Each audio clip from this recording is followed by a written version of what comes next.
Hello, everyone. Welcome back. Today we are looking at the flamethrower PAC slash RAT, so the PAC RAT.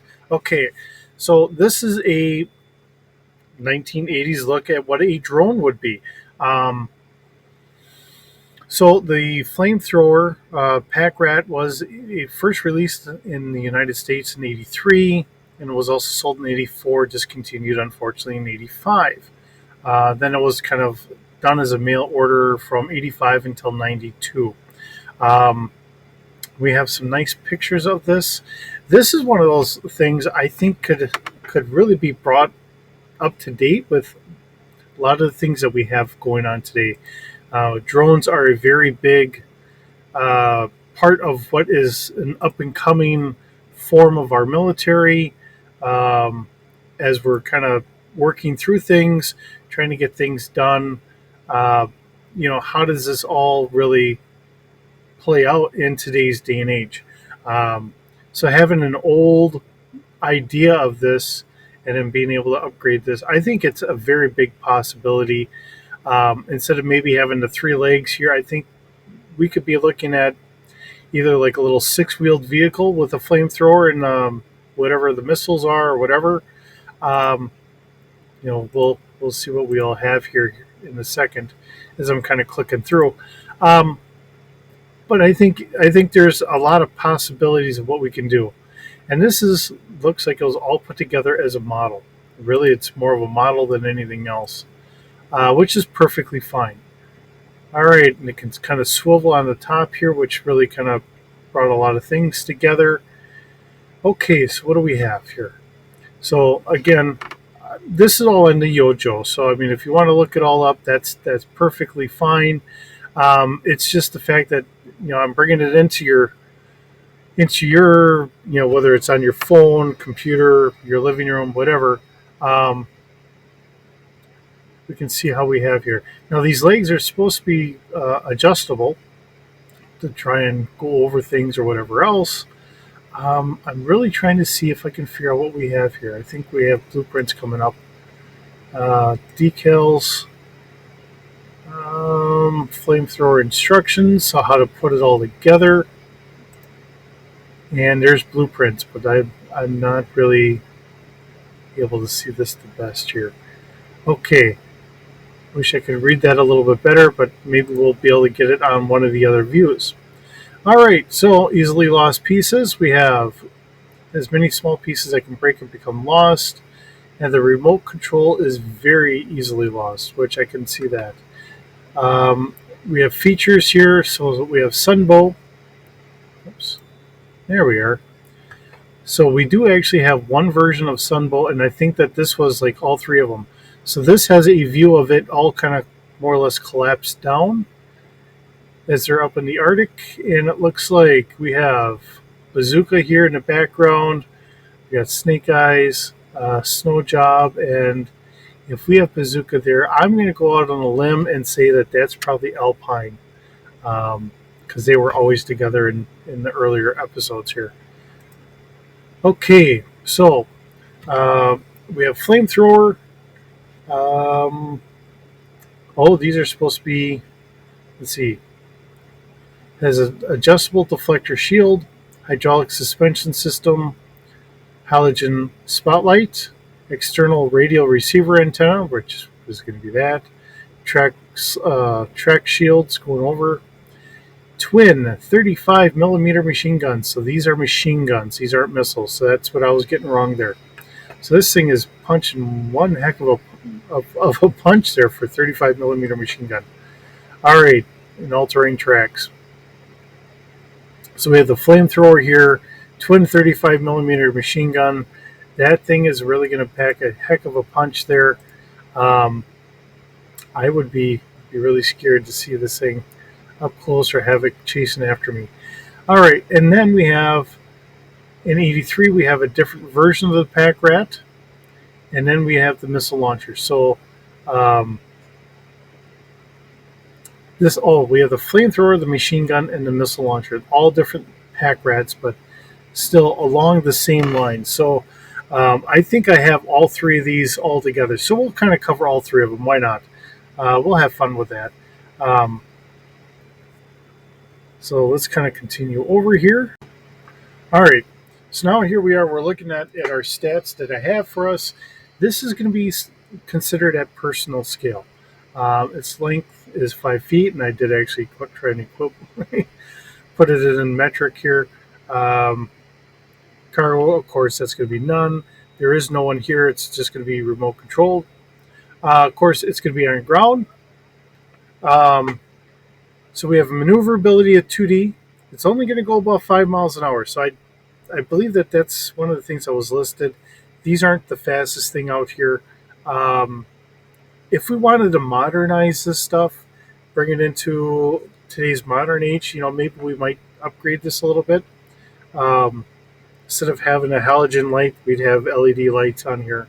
It has a body strength of 2D, not overly tough, but about average here. Okay, then we have our flamethrower.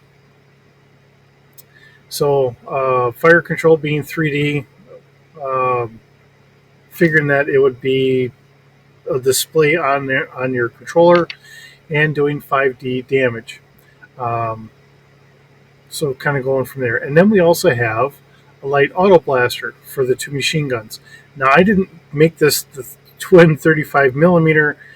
For the size of these, it looks a little overkill. And in today's day and age, we're taking uh, we have a small body kind of uh, my mind is failing here tonight, and I do apologize. A small body drone, and we actually have one that we can put the M249 saw on there. So I figured the light auto blaster would probably work for that, um, being some smaller kind of submachine guns or something like that. So keeping it in that fair view or whatever, being a personal scale, fire control of 1D, and because your main control is for the flamethrower part. So these are added on. And then doing damage of 3D. Now this goes out a little bit farther than the flamethrower does. Um, Honestly, I don't know what range to put out for a flamethrower, so I kind of kept it short.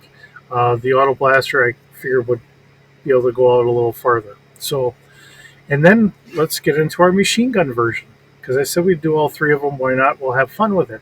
So here again, we have 4 different guns on here, and it's going to have similar stats here, kind of going all the way down. Just a different look to it, a different form, but maneuverability at 2D, movement of 5 miles an hour, body strength 2D. Um, and somehow when I copy paste, I left the flamethrower in here. So that wasn't intentional. Um, what this should be is, because I wasn't thinking when I was doing this one. And then we have let's see if I goofed up on that one. Nope, I did change that one for the missiles. So this one for the missiles, going all about the same. It's just that it's a different system on here. And of course, it has a different look. And our missiles being at personnel scale, 7D damage, fire control 3D. So let's change this up. So let's do, instead of flamethrower, because obviously I messed this up, let's put this at medium auto blasters.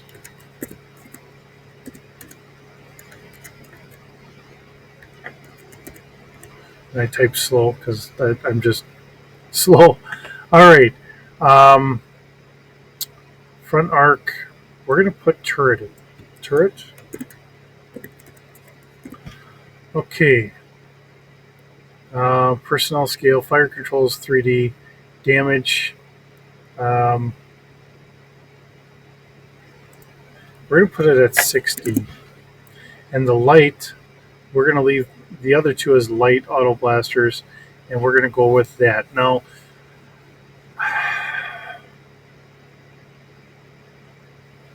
looking at it, it looks like it's all 4 of these all together. So I don't know if we're going to have medium and light. And of course, let's change the range here. Um, and we're going to go 400. Oops, 4,000. Um, I'm just trying to figure this out, and just kind of bear with me. Um, I'm thinking actually what we should do is let's go out to 300. We're going to double this out to 600, and we're going to go out to 1,200 feet. Um,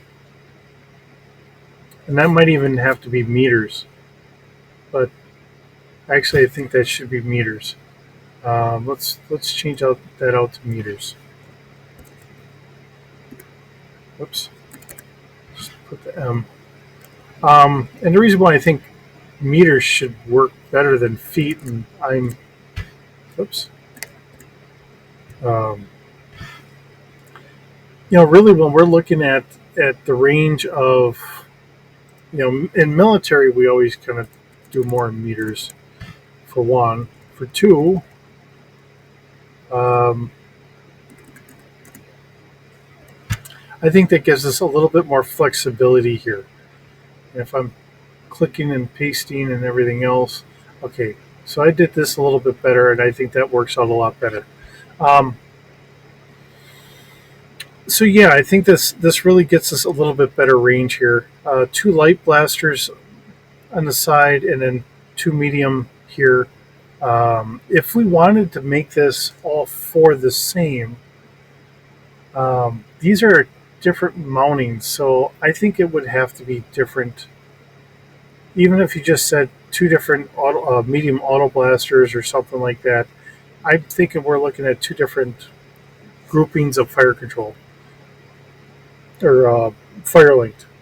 Um, that's my personal take on it because they're sitting on different mounts here.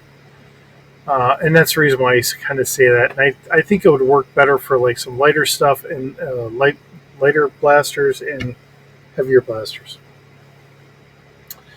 So that's my personal take on it. Um, just kind of going from there. Um,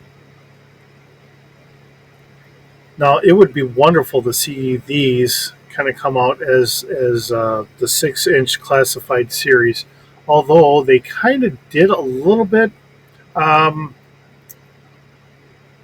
as far as the missiles. And I'm trying to think who the character was. Not Metalhead, but they had another character, Scrap Iron.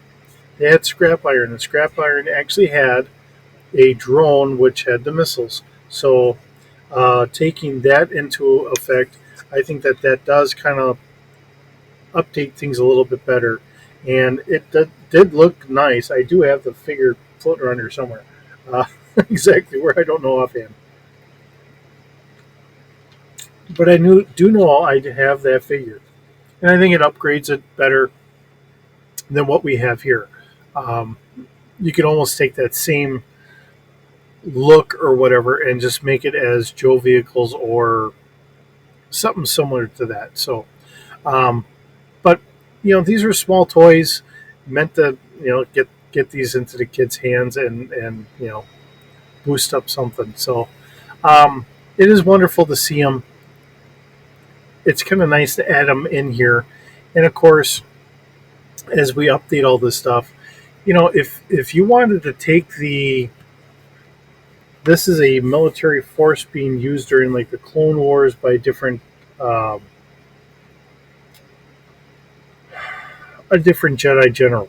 Okay, we could upgrade these even a little bit more by essentially making these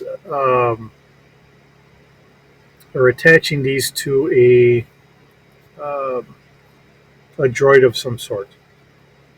So it still would have whatever view you wanted. If you wanted to have, say, the flamethrower look like this, but it also has a droid brain on it and everything else. I mean, I think that would really be able to work out fairly well. Same thing with the other two. Um, I think we could easily put kind of like an astromech droid dome on top of here and still have the antenna going off. and that would work really well. This one might be a little different, but not all that hard to say that you wouldn't have a droid brain in here somewhere, and it just has the droid kind of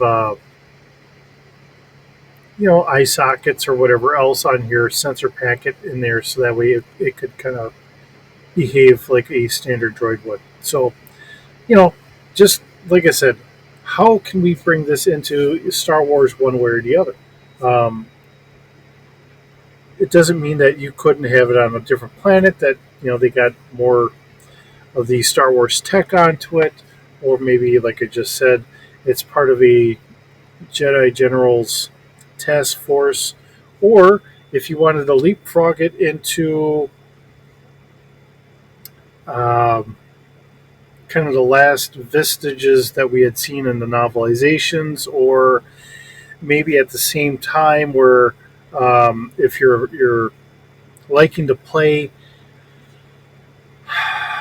after the Rise of Skywalker movie in that era or whatever, if you wanted to take that route, you could always put it as this is new technology from some upstart company or something like that, and go from there. Uh, it just adds extra flavor. Um, we can always just pick and choose and how we want to put it in there. You could keep it all together and make a space age GI Joe out of it, or you could put it in its own little planet, or just run it as a GI Joe itself. However, but it does give us that ability to do it. So, with that being said, thanks for visiting. I enjoy bringing this to you. It's been a lot of fun bringing this out, showing you the silliness that I've created, and sometimes like what we have here today. I was doing a copy paste, and then I kind of goof things up, and we fix it together. Um, Let me know what you think of how I'm doing. I mean, I enjoy reading what people say. Um, I don't always have what I will consider the last word on whatever. Sometimes people see things in different ways than I do, and I'm willing to look at it through a different lens than what I'm seeing things. So, uh, you know, try to be open minded on a lot of things. So, with that, hope you have a wonderful day, and we'll see you in the next video.